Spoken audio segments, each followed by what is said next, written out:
জোর করে কোনো সম্পর্ক টিকিয়ে রাখা যায় না, কিন্তু শুধুমাত্র মায়ার কারণে সম্পর্কগুলো আজও টিকে আছে। যে আপনার পাশে থাকবে সে কোনো কারণ ছাড়াই আপনার পাশে থেকে যাবে। সম্পর্ক কখনো রাগ, অভিমান, ঝগড়া, ভুল বোঝাবুঝির জন্য শেষ হয়ে যায় না। সম্পর্ক শেষ হয়ে যায় মিথ্যে কথা বলার জন্য। কথা দিয়ে কথা না রাখা, বারণ করার পরেও একই জিনিস বারবার করা। বিশ্বাস যেমন মূল্যবান, তার চেয়েও বেশি মূল্যবান কথা দিয়ে কথা রাখা। রাত জেগে প্রিয় মানুষটির কথা ভাবতে ভাবতে চোখ ভর্তি পানি নিয়ে ঘুমিয়ে যাওয়া মানুষগুলোই জানে নীরবে রাতের বোবা কান্নার বুক ভরা যন্ত্রণাটা কতটা ভয়ঙ্কর। যে কাঁদায় সেও একদিন কাঁদে, এটা অভিশাপ নয়, নিয়তির বিচার।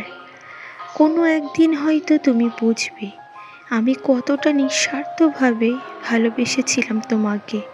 তোমার সুখে হাসতাম, দুঃখে কেঁদে পড়তাম, শুধু চাইতাম তোমায় আগলে রাখতে নিজের মতো করে।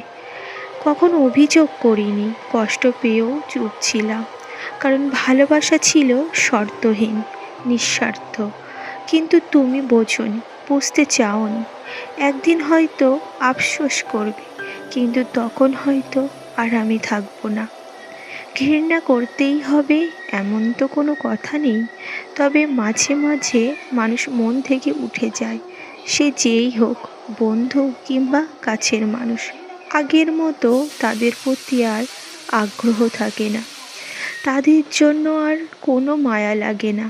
চোখের সামনে ছারখার হতে দেখলেও বলতে ইচ্ছে করে না যে তোমার কি খুব বেশি কষ্ট হচ্ছে। মনের দূরত্ব একবার আসলে তার কোনোভাবেই আগের মতো ঠিক হয় না।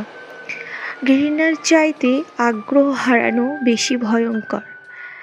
ছলনার আঘাত। আমি কখনো অর্থের অভাবে অসহায় হইনি। আমি অসহায় হয়েছি আপনজনের মিথ্যা ছলনায়। হিসাবের খাতায় ঘাটতি থাকলেও মন টিকে ছিল আশায় ভর করে। কিন্তু যে মানুষটিকে বিশ্বাস করেছিলাম সেই মানুষই ভেঙে দিল ভরসার দেয়াল। বাহ্যিক কষ্ট মানুষ সহ্য করতে পারে, কিন্তু আপনজনের প্রতারণা মানুষকে ভিতর থেকে শূন্য করে দেয়। তখন বোঝা যায় অভাব নয়, আসল যন্ত্রণা হলো প্রিয় মানুষের মিথ্যা। তুমি যত মূল্যবান হবে তত বেশি তুমি সমালোচনার পাত্র হবে।